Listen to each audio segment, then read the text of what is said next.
belajar kita kali ini semua diberi kelancaran dan mudah-mudahan apa yang saya sampaikan bisa bermanfaat. Kita mulai ya dengan materi yang pertama, materi yang pertama lagi yang kesekian ya, yaitu mengenai dampak penjajahan bangsa Eropa pada masa pergerakan nasional dari masa itu sampai sekarang. Mungkin teman-teman sebelumnya kan sudah kita ketahui bahwa pergerakan nasional itu muncul karena adanya golongan terpelajar. Nah, golongan terpelajar muncul karena politik etis ya. Nah, salah satunya seperti itu. Perlu kita ketahui juga teman-teman, pada masa penjajahan bangsa Eropa ada berbagai aspek yang mendapat pengaruh. Kalau zaman kemarin kan maksudnya zaman kolonialisme kemarin ada yang ininya kan. Nah sekarang kalau untuk yang masa pergerakan nasional itu ada beberapa bidang yang mendapat pengaruh. Bidang apa saja? Silakan kalian lihat di slide yang pertama. Yaitu di bidang politik teman-teman. Sebenarnya politik balas budi itu sudah disampaikan di materi sebelum pergerakan nasional. Seperti kita tahu bahwa politik balas budi adalah sebuah pemikiran bahwa pemerintah kolonial Belanda memiliki tanggung jawab moral bagi kesejahteraan pribumi. Kemudian politik balas budi merupakan kritik terhadap politik tanam paksa yang menyengsarakan rakyat. Dan politik balas budi atau politik etis dipelopori oleh dua tokoh yaitu Peter Brossoff dan Van de Venter. Kemudian politik etis merupakan satu utang kehormatan pemerintah kolonial Belanda terhadap bangsa Indonesia. Saya ulang ya. Politik balas budi adalah pemikiran yang menyatakan bahwa pemerintah kolonial memiliki tanggung jawab moral bagi kesejahteraan pribumi. Politik balas budi merupakan kritik terhadap politik tanam paksa yang menyengsarakan rakyat. Kemudian politik balas budi atau politik etis dipelopori oleh dua tokoh. Yang pertama ada Broshoff, Pieter Broshoff. Yang kedua ada Van de Venter. Nah, kemudian politik etis merupakan salah satu utang kehormatan pemerintah kolonial Belanda terhadap bangsa Indonesia. Itu mukodimah yang pertama. Kita lanjut mukodimah yang kedua atau bagian yang kedua antara lain, yaitu politik etis merupakan keterangan berikutnya ya, bahwa sistem ekonomi liberal tidak mengubah nasib rakyat, tanam paksa memberikan keuntungan besar bagi Belanda tapi menimbulkan penderitaan bagi rakyat. Kemudian Belanda senantiasa melakukan penekanan dan penindasan terhadap rakyat. Kemudian rakyat kehilangan tanah sebagai hak milik utamanya dan adanya kritik terhadap pemerintah praktik kolonial liberal. Saya ulang sekali lagi ya. Jadi keterangan berikutnya mengenai politik etis antara lain bahwa sistem ekonomi liberal tidak mengubah nasib rakyat, tanam paksa memberikan keuntungan bagi Belanda, sebaliknya menimbulkan penderitaan bagi rakyat. Belanda melakukan penekanan dan penindasan terhadap rakyat. Rakyat kehilangan tanah sebagai hak milik utamanya dan adanya kritik terhadap praktik kolonial liberal. Oke, ini untuk politik etis. Saya lanjutkan berikutnya, yaitu ada isi politik etis. Yang pertama ada irigasi, yang kedua ada emigrasi, dan yang ketiga ada edukasi. Irigasi itu apa? Irigasi artinya pengairan. Antara lain membangun dan memperbaiki pengairan dan bendungan untuk keperluan pertanian. Yang kedua ada emigrasi, yaitu untuk pindah antar pulau atau transmigrasi. Lalu berikutnya ada edukasi, yaitu memperluas bidang pengajaran. Saya ulang sekali lagi. Irigasi yaitu pengairan, dengan cara membangun dan memperbaiki pengairan dan bendungan untuk keperluan pertanian, emigrasi, mengajak penduduk transmigrasi, edukasi, memperluas bidang pengajaran. Ini untuk politik etis. Nah, saya tanya untuk teman-teman ya, IPS 1, IPS 3, IPS 3 dan IPS 4.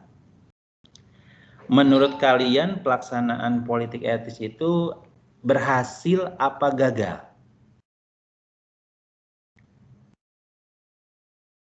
Menurut kalian politik etis yang dikeluarkan oleh pemerintah kolonial Belanda apakah berhasil apa gagal? Silakan. Yo. Bagaimana? Berhasil apa gagal? Ayo ya, Dimas. Bagaimana Dimas? Politik etis berhasil apa gagal?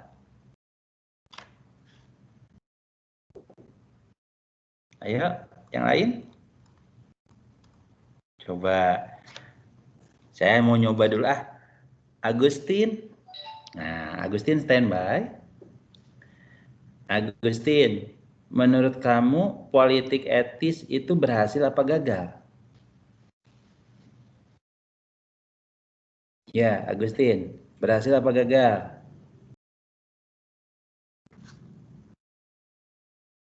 Aisyah, bagaimana politik etis itu berhasil apa gagal? Aisyah, politik etis itu berhasil apa gagal? Ayo, coba. Pada kemana ini ya? Oke, saya lanjutkan lagi dah ya. Jadi kalau kita berbicara tentang politik etis itu sebagian besar mengalami kegagalan. Ya, apa kegagalannya? Saya lanjutkan. Nah, sebentar, saya dampak politik etis dulu ya. Jadi, politik etis itu memiliki dampak beberapa hal seperti berikut. Yang pertama, yaitu adanya pembangunan infrastruktur seperti pembangunan rel kereta api untuk memperlancar perpindahan barang dan manusia. Yang kedua, pembangunan infrastruktur pertanian seperti bendungan yang nantinya bermanfaat untuk pengairan. Dan yang ketiga, berdirinya bangunan sekolah yang nanti munculnya kaum terpelajar dan cendekiawan. Saya ulang ya. Jadi, politik etis itu memiliki beberapa dampak. Yang pertama adalah pembangunan seperti rel kereta api yang memperlancar perpindahan barang dan manusia. Yang kedua, pembangunan infrastruktur pertanian seperti bendungan yang nantinya bermanfaat untuk pengairan. Lalu berdirinya sekolah dan nanti sekolah tersebut mengakibatkan munculnya golongan terpelajar atau kaum terpelajar. Baik, sampai sini dulu. Ada yang tanyakan? Silakan. Ya. Ada yang tanyakan nggak? Silakan. Sebelum saya lanjut ya. Bapak Raihanisa IPS 4 udah hadir. Siapa? Oh, Raihanisa. Ya. Sebentar ya. Bapak Raisa Putih Azhara juga sudah hadir. Oke, sebentar. Satu-satu dulu ya. Satu-satu dulu. Raihanisa. Ya. Selain Raihanisa, siapa lagi? Agra, Pak. Agra. Raisa Putih Azhara, Pak. Siapa? Azhara. Raisa Putih. Agra. Oke. Oke. IPS berapa yang barusan? Naila Alifa Putri bukan? Halo. IPS 4, Pak. Raisa Putih. Oh, Raisa Putih. Maaf. Oke. Lanjut berikutnya. Udah, ada lagi? Maaf, suara saya di headset kalian bagaimana? Jelas atau enggak? Jelas, Pak. Oke, baik. Jadi, mohon maaf kalau Pak misalkan Ahmad. Ya. Kaditya Altafa Yusuf, Pak. Kaditya Altafa Yusuf hadir. Iya, siap. Pak. IPS 3. Siap. Oke, Raditya Altafa Yusuf. Ya. Oke, Pak. Ya, terima kasih. Yuk, lanjut ya berikutnya ya. Kalau misalkan ada yang Pak, Muhammad Farhan Chandra hadir, Pak. Siapa? Muhammad Farhan Chandra, Pak. IPS 4. Muhammad IPS berapa? 3 apa 4? 4, Pak. Oh iya. Muhammad Zidan Arya atau siapa? Farhan Chandra. Farhan Chandra. Iya, oke. Berarti tinggal Nadira nih untuk IPS 4. Nggak tahu dah orangnya ada apa enggak ya. Oke. Bapak kira hadir. Siapa? Oh. Nadira. Oh iya. Tuh panjang umur baru juga disebutin. Pak Nadir, Pak. Siapa? Jason IPS 3. Wah, Jason. Apa kabar Jason? Wah, luar biasa. Iya. Nah, oke. Terima kasih Jason udah mulai gabung lagi nih. Yuk. Lanjut ya berikutnya ya. Sebelum saya mulai. Oke, baik. Saya lanjutkan lagi ya. Berikutnya itu ada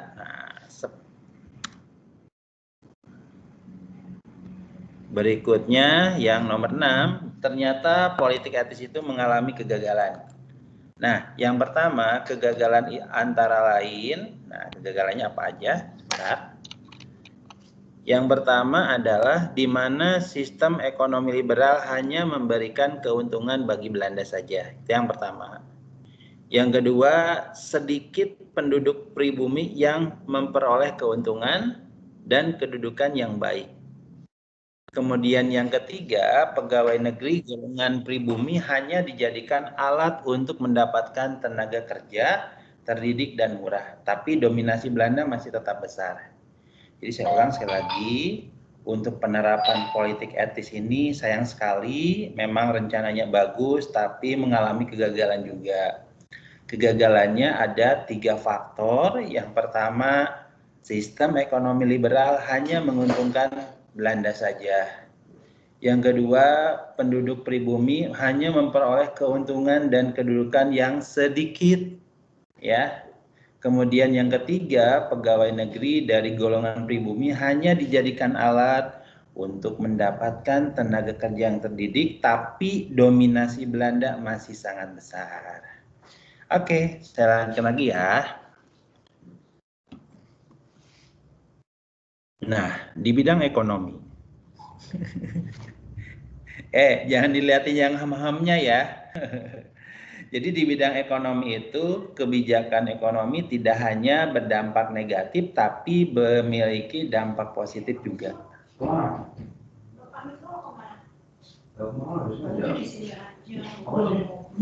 Oke, dampaknya apa aja? Yang pertama adalah tumbuhnya iklim investasi, itu yang pertama. Yang kedua, dibangunnya sarana transportasi. Kemudian yang ketiga, berkembangnya sistem perekonomian modern. Jadi saya ulang, adapun dampak di bidang ekonomi antara lain tumbuhnya iklim investasi, dibangunnya sarana transportasi, berkembangnya sistem perekonomian modern. Oke, jelas ya?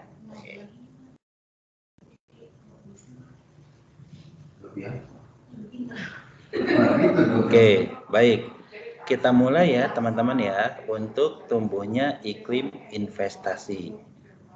Nah teman-teman, kemarin sudah saya sampaikan ya bahwa adanya investasi di Indonesia itu pada masa politik pintu terbuka.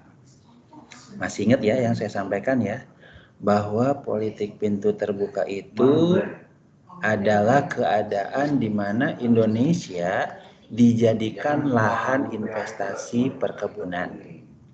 Nah, politik pintu terbuka membuka kesempatan bagi pengusaha swasta asing untuk investasi di Indonesia.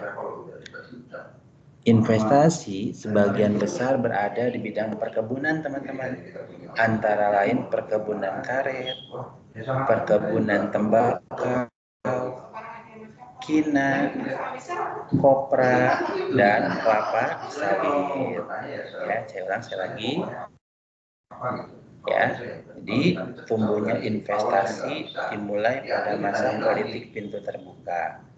Nah, di mana politik pintu terbuka membuka kesempatan pengusaha untuk investasi di Indonesia.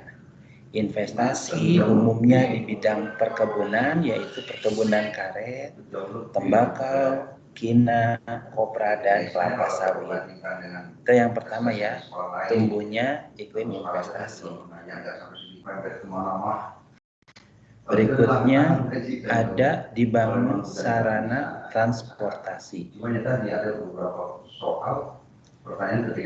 Dibangun sarana transportasi antara lain adalah pembangunan jaringan rel dan stasiun untuk mengangkut hasil perkebunan dan penghubung perkebunan dengan daerah perkotaan. Lalu pembangunan jalan dan jembatan untuk keperluan transportasi. Lalu pembangunan sarana transportasi laut untuk transportasi antar pulau. Saya ulang ya.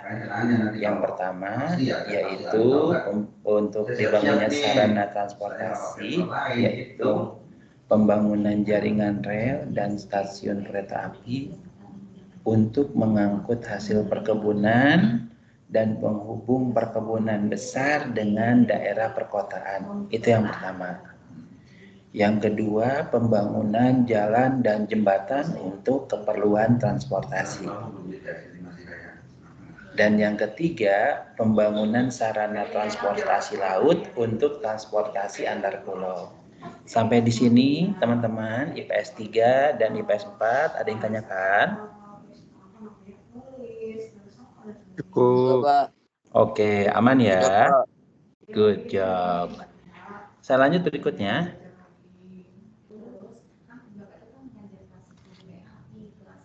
Berkembangnya sistem ekonomi modern.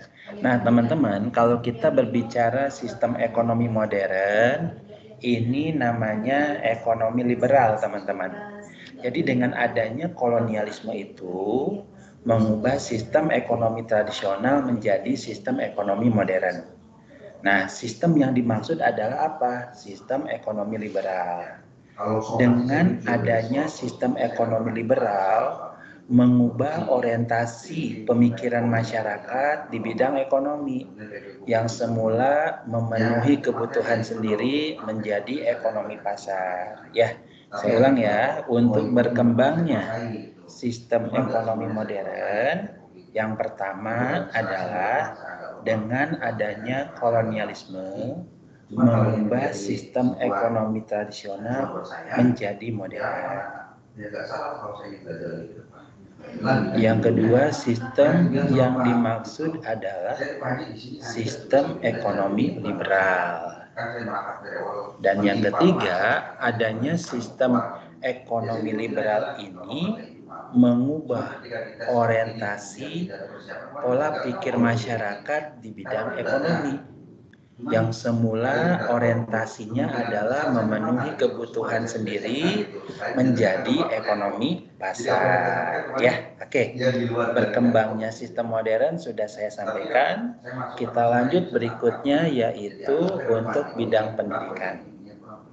Nah, teman-teman, kalau kalian lihat di slide-slide saya sebelumnya, untuk di bidang pendidikan pada masa pemerintah kolonial Belanda, secara simpel pernah saya sampaikan bahwa pada masa itu senantiasa terjadi yang namanya apa? Diskriminasi. Nah, kemungkinan untuk yang namanya bidang pendidikan itu ada istilahnya apa? Yaitu ada istilahnya untuk yang pendidikan yang baik, teman-teman.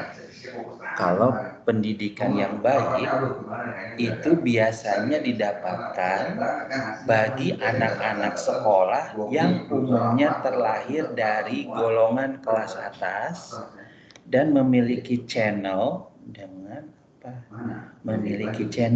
dengan pemerintah kolonial Belanda. Nah, sementara untuk rakyat biasa itu biasanya sekolah di sekolah rakyat dan pelajaran yang didapat adalah calistung, membaca, menulis, menghitung. Ya. Nah, pada masa pemerintah kolonial Belanda di zaman pergerakan nasional itu dikenal adanya jenjang pendidikan.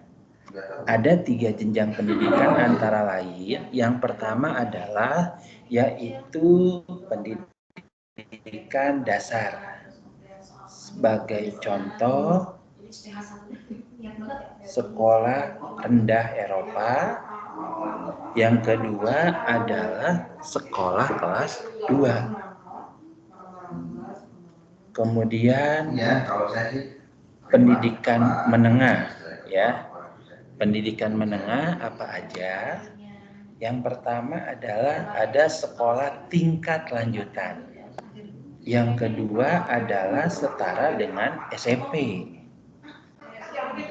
Kemudian yang ketiga ada pendidikan tinggi. Antara lain, yang pertama ada sekolah teknik. Nah, teman-teman IPS 3 dan IPS 4, untuk yang sekolah teknik ini, sebagai contoh Institut Teknologi Bandung. Jadi, yang Teknik Hoge School itu sekarang ITB ya, Institut Teknologi Bandung. Yang kedua, ada Rehoge School. Apa itu? Rehoge School itu apa, Pak? Sekolah tinggi hukum, teman-teman. Itu apa? Sekolah tinggi hukum. Oke, baik ya, saya ulang sekali lagi. Pada masa penjajahan, masa pergerakan nasional, ada jenjang pendidikan. Ada pendidikan dasar, pendidikan menengah, dan pendidikan tinggi. Teman-teman bisa lihat ya. Oke. Kita lanjut berikutnya di bidang sosial. Lanjut berikutnya. Oke. Jadi, teman-teman, praktik kolonialisme membawa pengaruh di bidang sosial, antara lain pembagian status sosial dan adanya pelapisan sosial.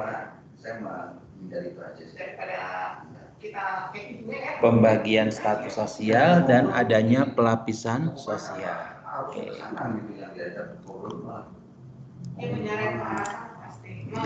Nah, kemudian kita lanjut berikutnya ada pembagian status sosial. Nah, pembagian status sosial pada masa kolonial Belanda, masa pergerakan nasional, antara lain ada 3 golongan. Yang pertama ada golongan Eropa. Kalau golongan Eropa antara lain yaitu Portugis, kemudian Prancis, kemudian Inggris. Nah, itu. Kemudian yang kedua ada golongan timur, antara lain Cina, Arab, India, dan Pakistan. Sementara pribumi itu golongan ketiga. Jadi pada masa kolonial Belanda itu, golongan Eropa adalah golongan yang pertama. Golongan timur ada golongan yang kedua, dan yang ketiga golongan pribumi ada yang terakhir. Ya, oke. Baik, sampai sini dulu teman-teman dari kelas IPS 3, IPS 4. Ada yang tanyakan? Silakan.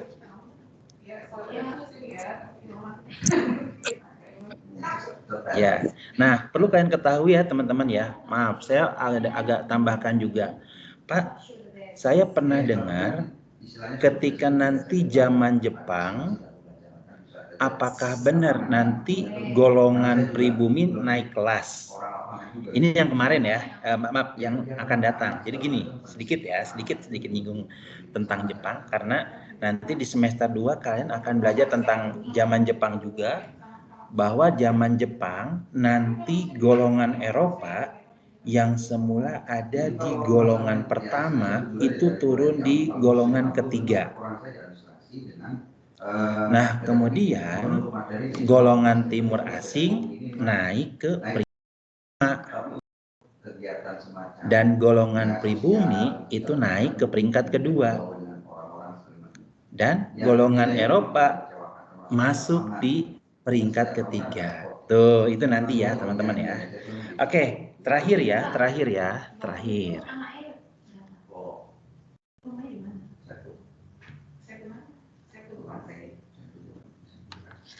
Oke, pelapisan sosial. Nah, teman-teman, kalau pelapisan sosial pada masa kolonial Belanda itu ada 3. Ya, apa aja? Ada lapisan bawah, ada lapisan menengah, dan ada lapisan atas. Kita berbicara tentang lapisan atas, lapisan bawah dulu. Salah, maaf. Lapisan bawah contohnya ada rakyat jelata dan buruh perkebunan. Maaf ya, buruh perkebunannya ada 2 kali. Yang kedua ada lapisan menengah, meliputi pedagang kecil dan menengah, ada petani dan ada pegawai. Pegawai yang dimaksud adalah pegawai pemerintah. Lanjut berikutnya, teman-teman. Lanjut berikutnya ada lapisan atas atau lapisan yang paling tinggi, teman-teman. Nah, apa aja? Ada keturunan bangsawan atau kerabat raja.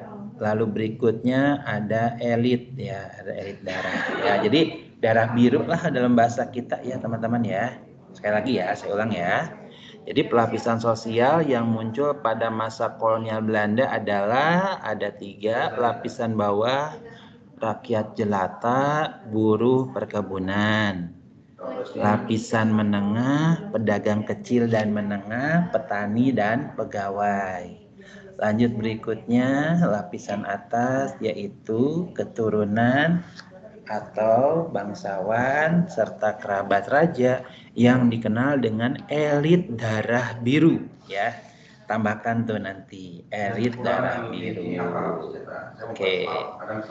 Baik, sampai sini dulu teman-teman dari kelas IPS 3 dan IPS 4. Sebelum saya tutup, bukan salah di pilih atau salah di. Saya tutup ya. Sebelum saya tutup, saya mau konfirmasi untuk absensi nih. Sekali lagi saya akan konfirmasi. Takutnya ada yang belum saya absen. Maaf ya, saya ulang lagi. Sekali lagi saya minta maaf. Ya, sebentar. Ini kayaknya ada yang ini sebentar ya. Tuh. Oke. Kalisa Humaira nggak ada.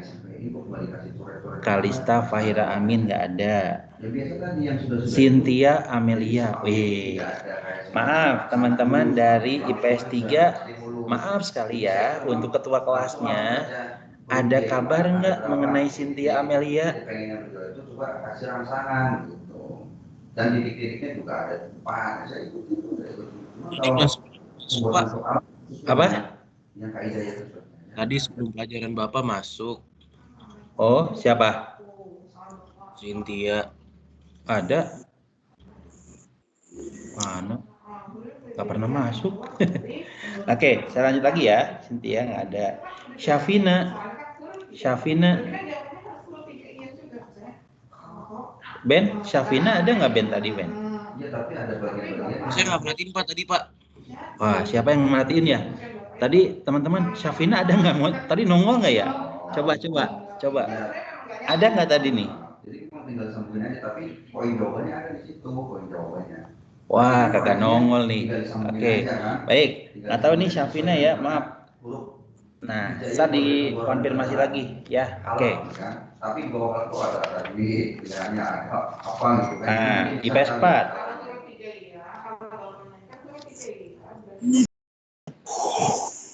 Wah, ada yang ngantuk nih.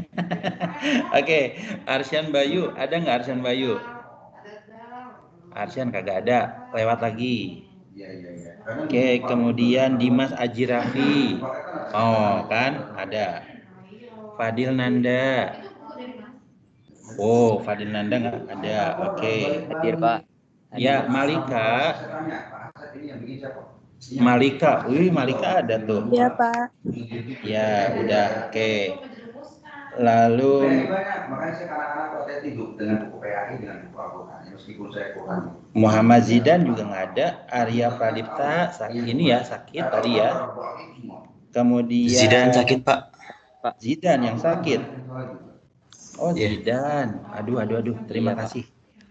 Kalau Pradipta, Arya Pradipta gimana nih? Sakit juga sama? Soalnya juga kan asal-asal makanya sering pakai soal itu. Oke.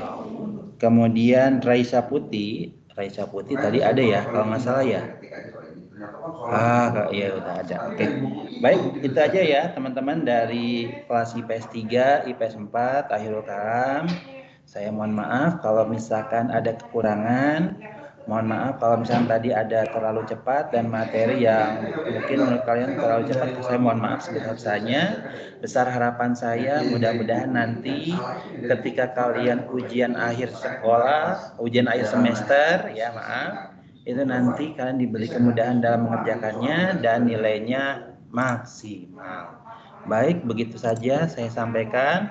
Wabillahi taufiq wa hidayah. Wassalamualaikum warahmatullahi wabarakatuh. Waalaikumsalam. Ya, istirahat dulu ya. Nanti sebelum masuk terakhir. Mari semuanya. Assalamualaikum. Waalaikumsalam, Pak.